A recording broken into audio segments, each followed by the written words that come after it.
বিসমিল্লাহির রহমানির রহিম। আসসালামু আলাইকুম মাই ডিয়ার স্টুডেন্ট। আজ আমি শুরু করতে চাচ্ছি ন্যারেশন। তোমরা জানো যে ন্যারেশন একটা গুরুত্বপূর্ণ টপিক।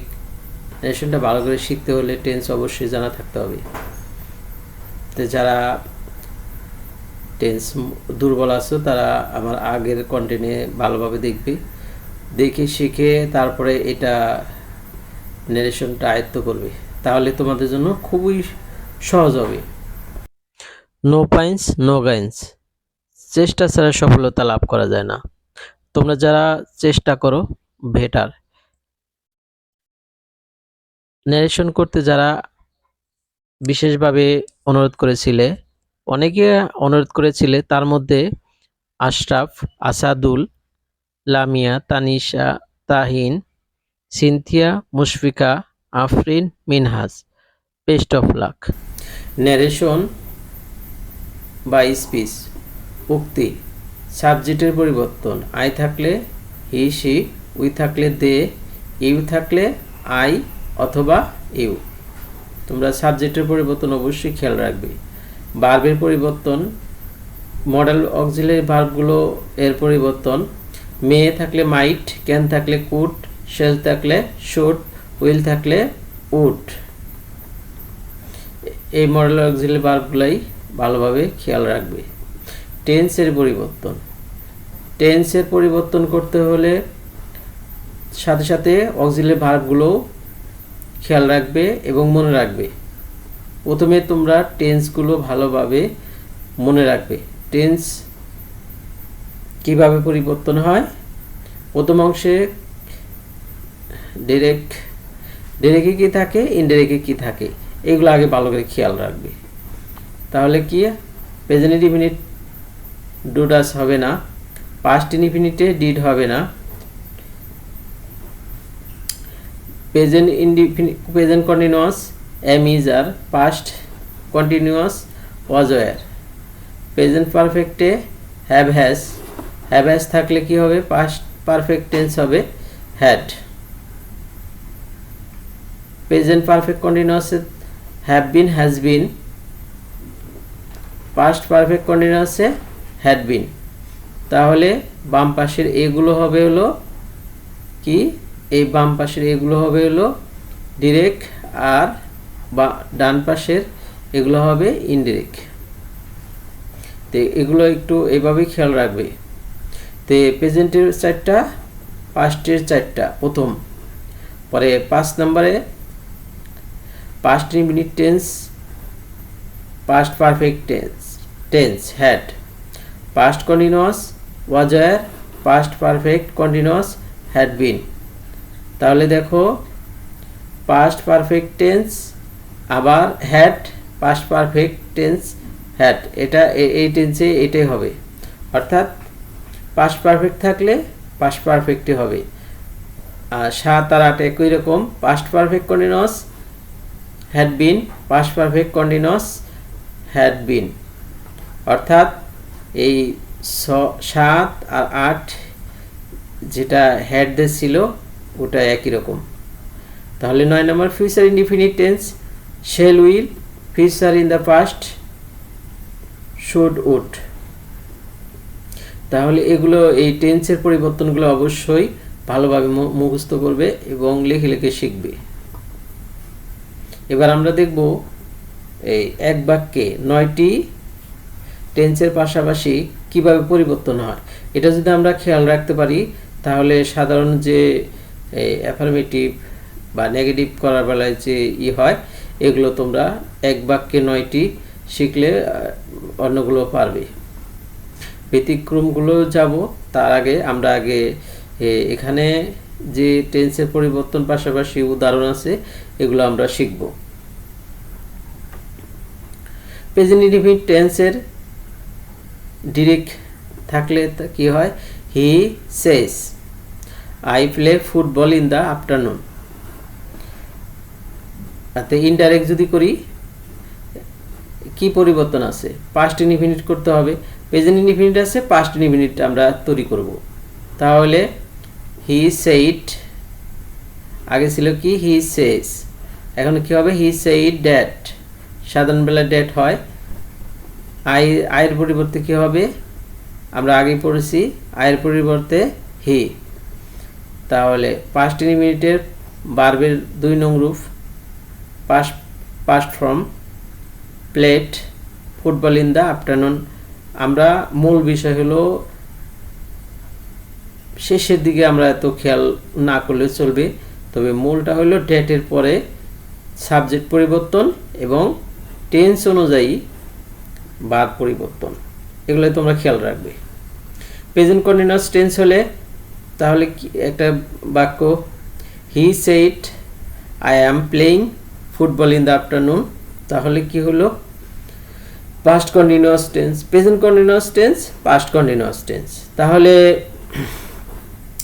পাস্ট কন্টিনিউয়াস কি, হি সেইড দ্যাট, দ্যাট তো বরাবরই হবে, আর আয়ের পরিবর্তে হি, যেহেতু প্রেজেন্ট কন্টিনিউয়াসে এম ছিল এখন কি হবে ওয়াজ, তাহলে আগের মতো playing football in the afternoon, অর্থাৎ টেন্স অনুযায়ী এই আগে যা ছিল এই প্লেইং থেকে শেষ পর্যন্ত এবং অন্যান্য টেন্স তোমরা যেভাবে করবে এই একইভাবেই হবে। তে এই প্লেইং থেকে দেখো শেষ পর্যন্ত কোনো পরিবর্তন হয় নাই, শুধু পরিবর্তন হয়েছে কি সাবজেক্ট পরিবর্তন হয়েছে, অক্সিলারি ভার্ব পরিবর্তন হয়েছে। আগে ছিল এম, এখন হয়েছে কি ওয়াজ, এটা খেয়াল রাখবে। Present perfect tense, present perfect tense দিয়ে করলে পাস্ট পারফেক্টে আমরা করব হি said I have played football in the afternoon, তাহলে কি হি সেইড দ্যাট হবে, আর আয়ের পরিবর্তে হি, হ্যাভের পরিবর্তে হ্যাড, যেহেতু প্রেজেন্ট পারফেক্ট পাস্ট পারফেক্ট হবে, এই জিনিসটা আমরা খেয়াল করব। আর বাকিটা তো পরের অংশ যা ছিল তাই। প্লেট, অর্থাৎ এখানে প্লেট আছে, এখানে প্লেট, ওই প্লেটের পর থেকে বাকি অংশ আগের মতো, played football in the afternoon. Present perfect continuous tense, present perfect continuous same আগের মতো, he said I have been playing football in the afternoon for an hour. তো এখানে শুধু পরিবর্তন হি সেইড, আয়ের পরিবর্তে বরাবরই হি, আর হ্যাভের পরিবর্তে হ্যাড, বাকি যা ছিল তাই। Been playing football in the afternoon for an hour.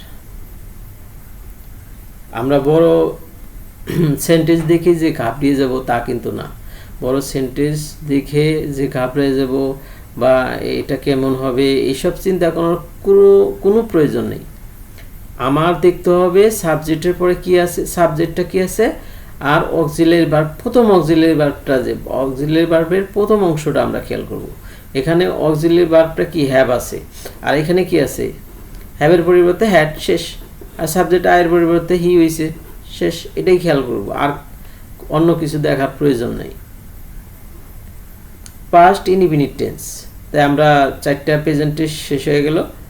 প্রেজেন্টের থাকলে পাস্ট হয় 4টার, এটা আমরা পরিবর্তন করলাম, অর্থাৎ প্রেজেন্টের 4টা এর পরিবর্তে পাস্টের 4টা শেষ হলো। এখন পাস্টে আরও 4টা আছে। Past indefinite, he said I played football in the afternoon, তাহলে এটার পরিবর্তে পাস্ট ইনডিফিনিট থাকলে পাস্ট পারফেক্ট টেন্স হবে, অর্থাৎ হি সেইড দ্যাট। আমরা যখন এইটা করব তখন দেখা যাবে কি এই এখানে কি হবে হি সেইডের পরেই তো ডেটটা হবে, আর বাকি অংশ সাবজেক্টের পরিবর্তে হি, আর যেহেতু পারফেক্টের হ্যাড, আর বাকিটা আগের মতো played football in the afternoon. Past continuous থাকলে পাস্ট পারফেক্ট কন্টিনিউয়াস, তাহলে কি হলো এখানে সেন্টেন্স হলো হি said I was playing football in the afternoon, তাহলে এখানে কি, এখানে পরিবর্তন কি হইলো, আই ওয়াজ আছে, এখানে কি হবে ডেট তো আগের মতো আমি বলছি। অ্যাফার্মেটিভ সেন্টেন্স থাকলে অবশ্যই অ্যাফার্মেটিভ বা নেগেটিভ থাকলে ডেট হবে সাধারণ বেলায়। হি আয়ের পরিবর্তে হি, যেহেতু প্রেজেন্ট কন্টিনিউয়াস পাস্ট কন্টিনিউয়াস, যেহেতু পাস্ট কন্টিনিউয়াস টেন্স, তাই এটার পরিবর্তন কি পাস্ট পারফেক্ট কন্টিনিউয়াস টেন্স। তাহলে পাস্ট পারফেক্ট কন্টিনিউয়াস টেন্সের হওয়ার কারণে হ্যাড হয়েছে, হ্যাড বিন,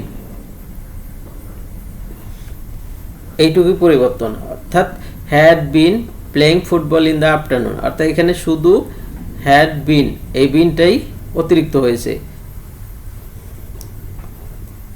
তে পাস্ট পারফেক্ট টেন্স থাকলে পাস্ট পারফেক্ট টেন্স, এটা তো একেবারে সহজ। শুধু আমরা কি করব, সেইডের পরে একটা ডেট বসে দেব, আয়ের পরিবর্তে হি বসাবো। এই যে সেইডের পরে ডেট হবে আর আয়ের পরিবর্তে হি, আর হ্যাড আছে, হ্যাড যা আছে তাই, কোনো পরিবর্তন নাই, এখানে যা আছে এখানে তাই আছে। তাহলে কি দাঁড়ালো, he said that he had played football in the afternoon, শেষ। পাস্ট পারফেক্ট কন্টিনিউয়াস আর ডাইরেক্টে পাস্ট পারফেক্ট কন্টিনিউয়াস, ইনডাইরেক্টে পাস্ট পারফেক্ট কন্টিনিউয়াস। তাহলে কি, he said I had been playing football in the afternoon for an hour. এখানে কি হবে, এখানে তো ওই একই জিনিস, শুধু পরিবর্তন কি, শুধু পরিবর্তন হলো সাবজেক্ট হি, ড্যাট তো বরাবরই একই রকম, হি সাবজেক্টের আয়ের পরিবর্তে হি, আর হ্যাড যা আছে বাকি যা অংশ আছে এখানে কোনো পরিবর্তন হয়নি, সম্পূর্ণ একই। তাহলে 7 আর 8 নেরেশনের বেলায় সেম একই রকম। ফিউচার ইনডিফিনিট, ফিউচার ইনডিফিনিট হলে ফিউচার ইন দ্য পাস্ট, অর্থাৎ অক্সিলারি মডেল অক্সিলারি ভার্বটা যেটা আছে এটা পরিবর্তন, সাবজেক্ট পরিবর্তন, ডেট তো বরাবরই হবে। তাহলে কি, he said I shall play football in the afternoon. তাহলে ইনডিরেক্টে হি সেইড ড্যাট, এই যে আয়ের পরিবর্তে হি, শেলের পরিবর্তে উড, যেহেতু সাবজেক্ট হি এর সাথে উইল হয়, ওই হিসাবে উড হয়েছে।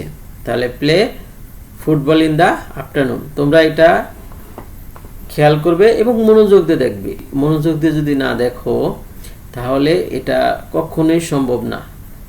যে বিষয়টা তুমি 7 দিন 10 দিন 15 দিন লাগাবে, সেটা যদি মনোযোগ দিয়ে দেখো তাহলে দেখা যাবে যে অল্প সময়ে এই বিষয়টা, নারেশনটা তোমরা সহজেই শিখতে পারবে। আমরা এবার দেখব ব্যতিক্রমগুলাই। আর আমি যেহেতু একই বাক্য, যে বাক্যগুলো দিয়ে আমি নারেশন করলাম টেন্সের পরিবর্তন দিয়ে, এক বাক্যে 9টা, তোমরাও এইভাবেই খেয়াল করে 9টা অন্য সেন্টেন্স দিয়ে করবে।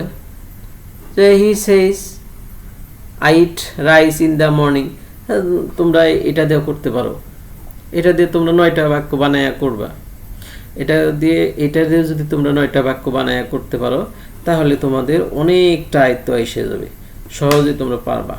ঠিক আছে, তাহলে এগুলো 9টা, অর্থাৎ এক বাক্যে, যেমন টেন্সের মতো এক বাক্য দিয়ে 12টা সেন্টেন্স তৈরি করো, এভাবে তোমরা কি করবে, একটা সেন্টেন্স দিয়ে 9টা সেন্টেন্স তৈরি করবে, অর্থাৎ ন্যারেশনের 9টা। এবার আমরা ন্যারেশন এর ইন্টারোগেটিভ সেন্টেন্স আমরা একটু খেয়াল করব। তুমি কথা শুনতেছো আর অমনোযোগী হইতেছো, তাহলে কিন্তু এটা তোমার শিখতে অনেক কষ্ট হবে, মনে হবে সবচেয়ে কঠিন হলো ন্যারেশন। না, ন্যারেশন একেবারে সহজ। তুমি যদি একটু মনোযোগ হও, অন্যদিকে মনোযোগী না হয়ে, তাহলে তোমার দ্বারা সম্ভব। তাহলে আমরা 2টা কথা দিয়ে ইন্টারোগেটিভ সেন্টেন্স আমরা আয়ত্ত করব। কিভাবে, অক্সিলারি ভার্ব যদি হয়, তোমরা তো অক্সিলারি ভার্ব চেনো, অক্সিলারি ভার্ব কি অক্সিলারি ভার্ব তাহলে কি অক্সিলারি ভার্ব হলো am, is, are, have, has, was, were, had, এগুলো অক্সিলারি ভার্ব। অক্সিলারি ভার্ব বা মডেল ভার্ব অক্সিলারি ভার্ব হতে পারে, যেগুলো আমরা তোমাদের দেখালাম। এগুলো দিয়ে যদি ইন্টারোগেটিভ সেন্টেন্স হয় তাহলে ইফ হবে। আর ডাব্লিউ কোশ্চেনের বেলায় ডাব্লিউ কোশ্চেনের বেলায় কিন্তু ইফ হবে না। ইন্টারোগেটিভ সেন্টেন্স যখনই আমরা করব এই জিনিসটা খেয়াল রাখবো, অক্সিলারি ভার্ব দিয়ে হলে ইন্টারোগেটিভ সেন্টেন্সে অক্সিলারি ভার্ব দেওয়া হলে ইফ হবে, অর্থাৎ রিপোর্টিং ভার্বের পরে ড্যাট তো হবে না। ইন্টারোগেটিভ সেন্টেন্সে ড্যাট কখনোই হবে না, তোমরা এটা খেয়াল রাখবে। আর ডাব্লিউ কোশ্চেন দিয়ে যদি তোমরা সেন্টেন্স তৈরি করো তাহলে কি হবে, ইফ হবে না, এই ইফটা হবে না। তা আমরা সেন্টেন্স তৈরি করলেই তোমরা বুঝবা। আর রিপোর্টিং ভার্বের স্থলে কি হবে, আস্কড হবে। আর তোমরা কি জানো রিপোর্টিং ভার্বটা কি? রিপোর্টিং ভার্ব হচ্ছে সেইড। এখানে এই সাবজেক্টের পরে প্রথম যে অংশটা, এই প্রথম অংশের যে পরে যে ভার্বটা, এটাই হলো রিপোর্টিং ভার্ব। এই রিপোর্টিং ভার্বটা কি হবে, সেইডের পরিবর্তে আস্কড হবে। তাহলে আমরা করি, খুব খেয়াল করো, মাত্র ইন্টারোগেটিভ সেন্টেন্সে মাত্র দুইটা পরিবর্তন। এটা তো আমি একটু আগে বললাম, দেখো আমরা কেমনে ইফ আর আস্কড দিয়ে করলে কিভাবে হয়। The men said, are you a student. তাহলে এই যে তোমরা ন্যারেশন করার সময় খেয়াল করো না যে ন্যারেশনের চিহ্নটা কি। ন্যারেশনের চিহ্নটা হলো যে ইনভাইটেড কমা, খেয়াল করছো, ইনভাইটেড কমা। এই ইনভাইটেড কমা যদি না থাকে তাহলে ন্যারেশনের চিহ্ন হলো না। তাহলে আমরা তদ্রূপ ইন্টারোগেটিভ সেন্টেন্স যখন দেখব তখন একটা চিহ্ন আছে, এটা হলো ইন্টারোগেটিভ চিহ্ন। ইন্টারোগেটিভ চিহ্ন, প্রশ্নবোধক চিহ্ন অবশ্যই থাকবে। এটা দেখেই আমরা কিন্তু বুঝতে পারবো যে এটা ইন্টারোগেটিভ সেন্টেন্স। আবার তোমরা যারা টেন্স ভালো করে পড়েছো, যেমন আর শব্দের প্রথমে যদি আর বা অক্সিলারি ভার্বগুলো আসে তাহলেই কিন্তু এই ইন্টারোগেটিভ সেন্টেন্স হয়। তাহলে আমরা করি ইন্টারোগেটিভ সেন্টেন্স দিয়ে ইফ কেমনে হয়। তাহলে দ্য মেনের মেন, সেইডের পরিবর্তে আস্কড। এই যে ইফ আমি বললাম, যেহেতু অক্সিলারি ভার্ব আর আইছে এই কারণে ইফ হবে, ইউ এর পরিবর্তে আই। আর যেহেতু প্রেজেন্ট ইনডিফিনিট এই জন্য ওই যে টেন্সের পরিবর্তন, একটু আগে যে বললাম যে টেন্সের পরিবর্তন, প্রেজেন্ট ইনডিফিনিট হলে পাস্ট মিনিট, তাহলে এই ইউ এর পরিবর্তে কি হলো, আই। আর যেহেতু পাস্ট মিনিট এই জন্য ওয়াজ হয়েছে, তাহলে if I was a student, অর্থাৎ সেন্টেন্সটা ছিল the men said are you a student. তো এটা ইনডাইরেক্ট করলে কি হয়, দ্য মেন আস্কড, সেইডের পরিবর্তে আস্কড। আর যেহেতু অক্সিলারি ভার্ব আমি একবার বললাম, আমি দ্বিতীয়বার বলার কারণ হচ্ছে যে এটা হলো সহজে আয়ত্ত আসবে তোমাদের, এই কারণে। অর্থাৎ অক্সিলারি ভার্ব দিয়ে করলে ইফ হবে, এই জন্য ইফ হয়েছে। আর ইউ এর পরিবর্তে আই, আর আর এর পরিবর্তে কি হয়েছে, ওয়াজ, অর্থাৎ প্রেজেন্ট ইনডিফিনিট, পাস্ট ইনডিফিনিট, এই স্টুডেন্ট। অন্যান্যগুলো যদি সেন্টেন্স হয় তাহলে এভাবেই হবে। এবার আমরা দেখব ডাব্লিউ কোশ্চেন দিয়ে। ডাব্লিউ কোশ্চেন দিয়ে থাকলে কেমনে হবে, ডাব্লিউ কোশ্চেনের ক্ষেত্রে কিন্তু ইফ হবে না, এটা খেয়াল রাখতে হবে। তাহলে Tanisha said to me what do you want. তাহলে কি হবে, তানিশাই ইনডাইরেক্টে তানিশে হবে, সেইডের পরিবর্তে রিপোর্টিং ভার্বের পরিবর্তে আস্কড, সেইডের পরিবর্তে আস্কড, মি যা আছে তাই।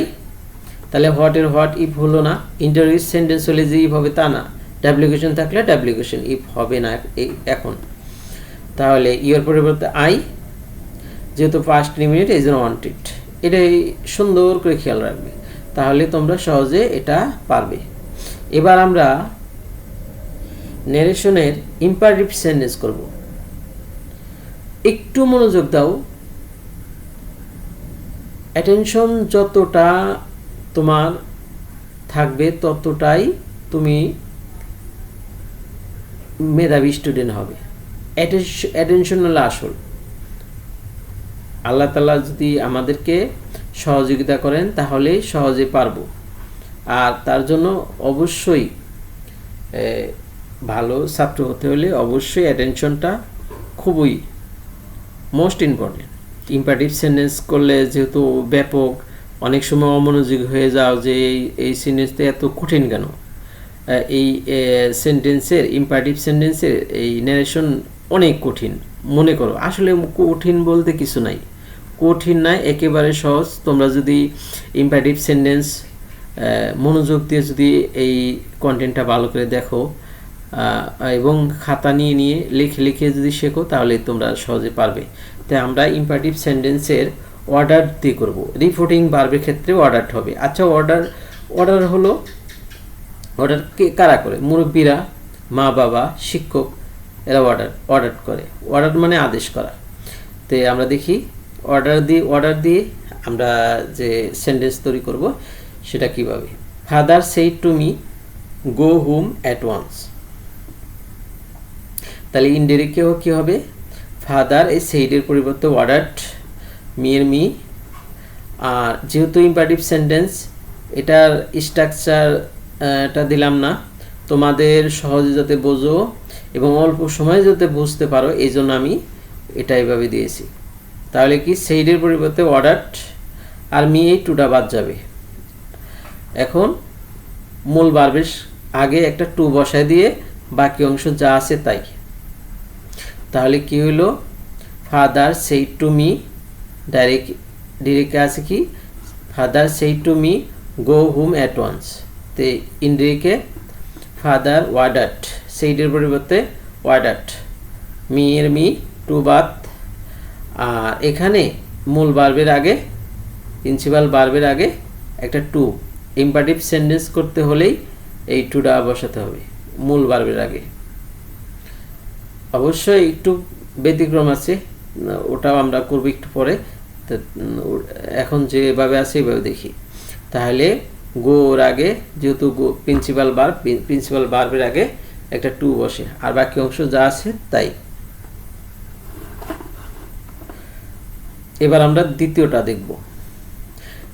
তোমরা অনেক সময় স্যার শব্দ থাকলে রেসপেক্টফুলি হয়, এটা কিভাবে অনেক সময় ঘাবড়ে যাও না, সেই জন্য একটা সেন্টেন্স দিয়ে দিয়েছি যে Tahin said to him, sir don't go home নাও।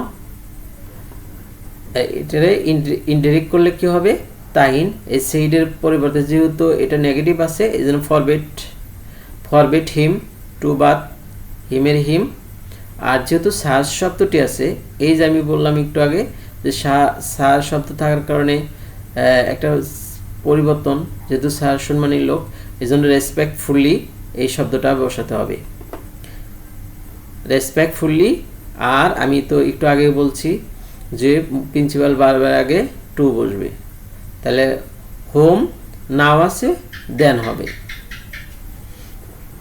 নাও এর পরিবর্তে দেন। তোমরা একটু মনোযোগ দিয়ে এটা যদি খেয়াল রাখতে পারো তাহলে ইনশাল্লাহ পারবে। অ্যাডভাইসড দিয়ে কীভাবে হবে? রিপোর্টিং ভার্বের যে জায়গায় সেইড আছে এই জায়গায় কী হবে? অ্যাডভাইসড হবে। যেমন my mother said to us don't tell a lie. আমার মা আমাদেরকে কি বললেন? ডোন্ট টেল এ লাই, মিথ্যা কথা বলো না। তাহলে সেইডের পরিবর্তে কী হবে? Advice, my mother advice to, এই টুটা বাদ, রিপোর্টিং ভার্বের সাথে যে টু থাকে বা এই টুটা বাদ হয়ে যায়। তে আসিরাস যেহেতু নেগেটিভ এই জন্য নটটা বসাবো, ডুডা হবে না। তাহলে কি হলো? নট, এই যে প্রিন্সিপাল ভার্ব টেলের আগে টু হয়েছে, আর এ লাই যা ছিল তাই হয়েছে। তাহলে রিকোয়েস্ট যদি আমরা করি, রিকোয়েস্টে কেমনে হবে? যে প্লিজ বা কাইন্ডলি শব্দটা থাকলে রিকোয়েস্ট বোঝাবে। তোমরা একটু খেয়াল করবা ইম্পারেটিভ সেন্টেন্সের সাবজেক্টটা কিন্তু উজ্জ্ব থাকে, এই কথাটা তোমরা একটু খেয়াল রাখবা। কি যে ইম্পারেটিভ সেন্টেন্সে রিকোয়েস্ট দিয়ে যদি করি তাহলে কি হবে? প্লিজ এই কথাটা থাকবে অথবা কাইন্ডলি শব্দটি থাকবে। He said to me please give me a pen. তাহলে এটা আমরা কি দেখে বুঝবো যে এটা রিকোয়েস্ট দিয়ে করতে হবে? সেইডের পরিবর্তে রিকোয়েস্ট হবে যে প্লিজ অথবা কাইন্ডলি হবে। তাহলে হি সেইটের জায়গায় কি হবে রিকোয়েস্ট টু বাথ মি, আর প্রিন্সিপাল ভার্ব কি প্লিজ তো এখন আর হবে না, প্রিন্সিপাল গিভের আগে টু হবে, আর বাকি অংশ যা আছে মি এ পেন তাই হবে। তাহলে আমরা দেখলাম রিকোয়েস্ট দেয়া একটু খেয়াল রাখবো, এই মূল বাক্য শুরু হওয়ার আগে প্লিজ বা কাইন্ডলি হবে, এই জিনিসটা তোমরা অবশ্যই খেয়াল রাখবে। প্রপোজড, এখন যদি প্রপোজড শব্দটা হয়, প্রপোজ শব্দ থাকলে সেইডের জায়গায় কিভাবে প্রপোজড হবে? প্রপোজটা আসলে আমরা কি দেখলে বুঝবো প্রপোজড হবে? প্রপোজড হলো লেট আস শব্দটা থাকলে আমরা দেখব এটা প্রপোজড হবে। প্রপোজ কিভাবে হয়? প্রপোজ যে কাজ একা একা কেউ করে সেটা প্রপোজ হয় না, তো দুইজনে হয় প্রপোজড, অনেকে হয় প্রপোজড। তাহলে কি লেট আস, চলো আমরা, মানে অনেকজনে একটা কাজ করে, এটা হলো প্রস্তাব, অর্থাৎ একটা কাজ দুইজনে করতে পারে, তিনজনে করতে পারে, এরকম বুঝালে এই লেট আস থাকলে আমরা প্রপোজ দিয়ে করব। লেট মি থাকলে বা লেট হার থাকলে তাহলে কিন্তু প্রপোজড হবে না, সেটা হলো অন্যরকম, একটু পরে করব। তাহলে এখানে প্রপোজড বুঝাইছে লেট আস থাকার কারণে। তাহলে আমরা কেমনে করব দেখি, ভালো করে একটু মনোযোগ দাও। হি সেইডের জায়গায় প্রপোজড হবে, হি সেইডের পরিবর্তে প্রপোজড, মি এর মি, লেট আস আছে, এই জন্য কী হবে? আর আমি বলছি লেটের ক্ষেত্রে এই লেট শব্দটা থাকলেই ড্যাট দিতে হবে, লেট মি থাক আর লেট আস থাক, না যেহেতু লেট আছে এই জন্য কী করতে হবে? ড্যাট দিব। আর লেট আস আছে এই জন্য উই শুড ব্যবহার করব। লেট আস থাকলে উই শুড, এই কথাটা মনে রাখবে। তাহলে গো টু প্লেগ্রাউন্ড, এখানে কিন্তু আগে যেমন মূল ভার্বের আগে টু হতো, এখানে কিন্তু টু হবে না। লেট আস থাকলে উই শুড, এই কথাটা মনে রাখবে। লেট আস উই শুড, আমি বারবার বলার কারণ হলো এই কথাটা তোমার সহজেই মন থাকবে। তাহলে he proposed me that let আসদের পরিবর্তে we should go to playground, তাহলে সেইডের পরিবর্তে প্রপোজড, ভালো করে মনে রাখবে। আর যদি নট প্রপোজড বোঝায়, যদি প্রস্তাব না বোঝায়, আমরা কি দেখলে বুঝবো যে এই সেন্টেন্সটা প্রস্তাব বোঝায় নাই? তুমি বলো। এটা হলো লেট হিম লেট হার, তাকে কাজ করতে দাও, সে একা একা করুক। লেট মি, আমাকে কাজ করতে দাও, আমি একা একা করি, মানে এখানে দুইজন করবে না, তিনজন করবে না, সে একা একা কাজ করবে, এটা হলো প্রস্তাব। তাহলে প্রস্তাব বোঝাবে না। এখন আমরা বাক্যটা করি উই সেইড, আমরা বললাম let him do the math, তাকে অঙ্কটি করতে দাও। তাহলে কি হবে? সেইটের পরিবর্তে সেইট দিতে পারবা, টল্ড দিতে পারবা। আর লেট থাকলে আমি একটু আগে বলছি ড্যাট অবশ্যই হবে। আচ্ছা, তাহলে হি এর পরিবর্তে কি হবে? হি। আর এই একটা প্রস্তাব যদি না বোঝায় তাহলে সাবজেক্টের পরিবর্তে মাইট, সাবজেক্টের পরে মাইট শব্দটা হবে, আর বাকিটা আগের মতো। তাহলে ডু দ্য ম্যাথ, এখানে যা আছে তাই। তাহলে উই টল্ড ড্যাট, লেট থাকার কারণে ড্যাট, আর হিম থাকার কারণে হি, আর ডু থাকা অর্থাৎ লেট হিম থাকার কারণে হি মাইট, আর বাকি অংশ টু দ্য ম্যাথ, এটা খেয়াল রাখবি। এবার আমরা ন্যারেশন তো করলাম। ন্যারেশন মনে রাখার জন্য এই ড্যাটটা খুব প্রবলেম করে, কিন্তু ড্যাট কোথায় হবে আর কোথায় হবে না এটা বলবো শেষের দিকে গিয়ে। তাহলে এটা তোমাদের একটা মোস্ট ইম্পর্টেন্ট ব্যাপার যে ড্যাটটা কোথায় হয়, কোন সেন্টেন্স হয়, কোন সেন্টেন্স হয় না, আমি এটা বর্ণনা করব। তার আগে আমরা অপটেটিভ সেন্টেন্স করব। অপটেটিভ সেন্টেন্স করার ক্ষেত্রে তোমরা বিশেষ করে খেয়াল রাখবে, অপটেটিভ সেন্টেন্স অর্থ হলো প্রার্থনা সূচক। তো অপটেটিভ সেন্টেন্সে দুইটা জিনিস খেয়াল রাখবে, সেটা কি, সেন্টেন্সে যদি আল্লাহ বা গড শব্দ থাকে তাহলে রিপোর্টিং ভার্ব সেইডের পরিবর্তে পেয়ার্ড হবে, আর যদি আল্লাহ বা গড শব্দ না থাকে তাহলে কি হবে, উইশড হবে, অর্থাৎ সেইডের পরিবর্তে কি হবে, উইশড হবে। এই জিনিসটা খেয়াল রাখবে।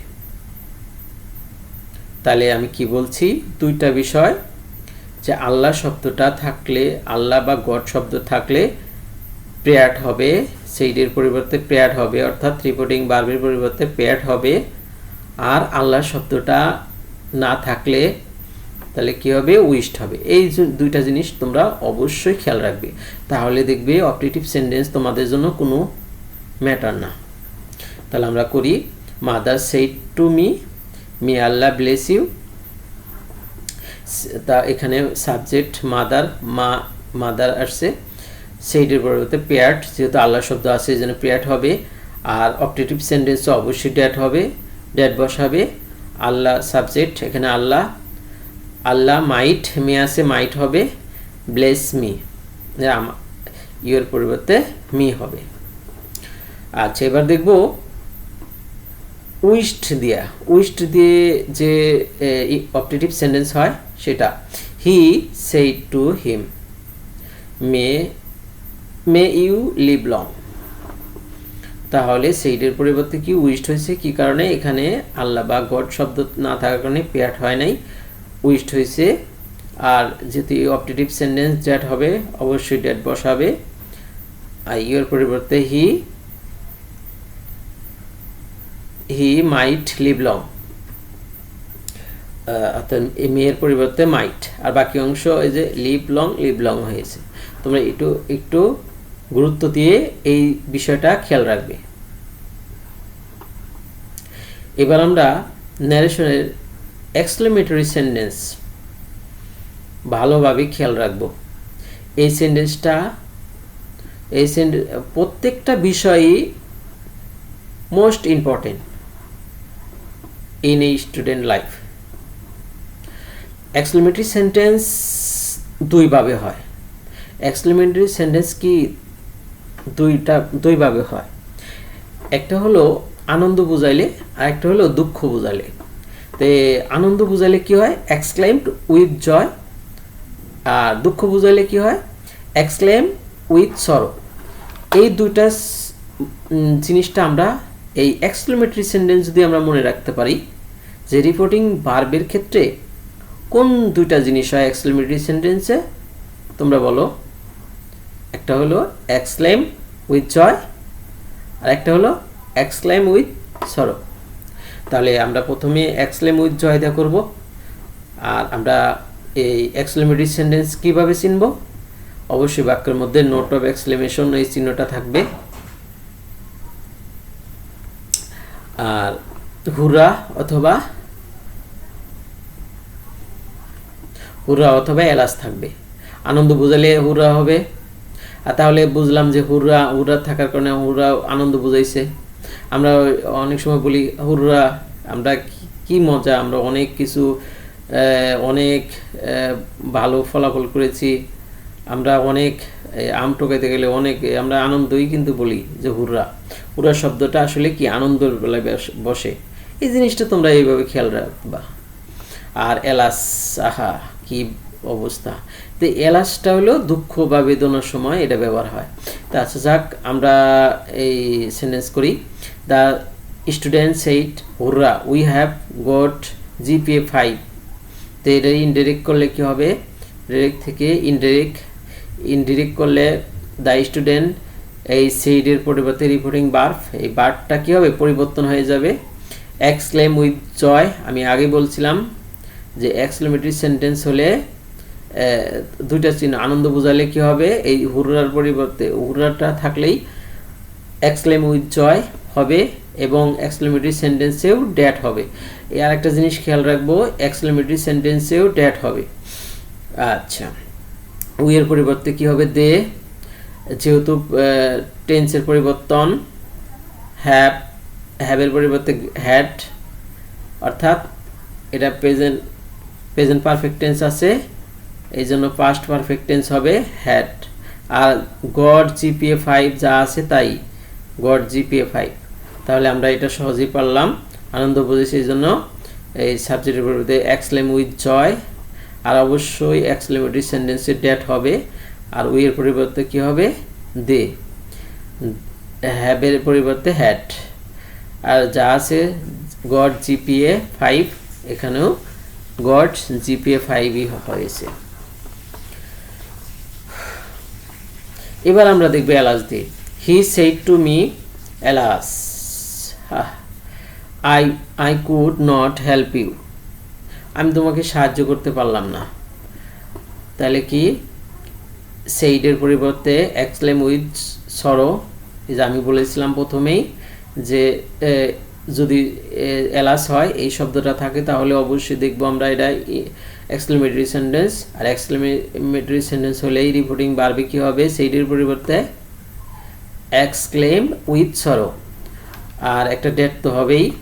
আইয়ের পরিবর্তে হি, বাকিটা আগের মতো কুড নট হেল্প ইউ আছে, এখানে হয়ে যাবে মি। এই জিনিসটা খেয়াল রাখবে। এবার আমি বলছিলাম একটু আগে বলছিলাম যে ডেটের ব্যবহার যেসব, একটা জিনিস খেয়াল রাখো, অত কিছু মনে রাখতে হবে না, যেহেতু তোমরা খুব বিজি পারসন, বিভিন্ন বিষয় নিয়ে দৌড়াদৌড়ি করতে হয় তোমাদের, খেলাধুলা, দুষ্টমি, লেখাপড়া বাদ দিয়ে এটা সেটা কত কিছু করো। আচ্ছা যাই হোক, সেজন্য ছোট্ট দুইটা কথা মনে রেখো, ড্যাট কোথায় ব্যবহার হবে না। যে দুইটা সেন্টেন্সে ড্যাট ব্যবহার হবে না এই কথাটাই মনে রাখো, আর বাকিগুলাই মনে রাখবা যে ড্যাট হবে, তাহলে শেষ। তাহলে কি, কোন সেন্টেন্সে ড্যাট হবে না? ইন্টারোগেটিভ সেন্টেন্সে ড্যাট হবে না। ইন্টারোগেটিভ প্রশ্নবোধক সেন্টেন্সে কি হবে না, ড্যাট হবে না, এটা মনে রাখবে। আর ইম্পারেটিভ সেন্টেন্সে ড্যাট হয় না, তবে ইম্পারেটিভ সেন্টেন্সে ড্যাট হয় না, তবে লেট থাকলে অবশ্যই ড্যাট হবে। এই জিনিসটা খেয়াল রাখো, ইম্পারেটিভ সেন্টেন্সে ড্যাট হবে না। ইম্পারেটিভ সেন্টেন্সটা ব্যাপক, কিন্তু এই যখনই আমরা ওই যে পোস্ট বুঝালে আর না বুঝালে ড্যাট, লেট থাকলে ড্যাট হবে, এই কথাটা মনে রাখবা। তাহলে আমি কি বলছি, দুইটা সেন্টেন্সে ড্যাট হয় না, একটা হলো ইন্টারোগেটিভ সেন্টেন্স আর একটা হলো ইম্পারেটিভ সেন্টেন্স। তবে ইম্পারেটিভ সেন্টেন্সে যদি লেট থাকে, এটা এইটুকু মনে রাখো, যদি লেট থাকে তাহলে ড্যাট হবে। তাহলে দেখো, তাহলে সহজে কিন্তু তোমরা পারবা। এই দুটা জিনিস তোমরা মনে রাখো, তাহলেই এই ন্যারেশন, আমি মনে করি যে আল্লাহর রহমত তোমাদের কোনো প্রবলেম হবে না। এখন থেকে তোমরা ইনশাল্লাহ এই ন্যারেশন খুবই ভালোভাবে পারবে ইনশাল্লাহ। এই কথাবার্তার কোনো ভুল হয়ে থাকলে মাস্ট বি পার্ডন মি।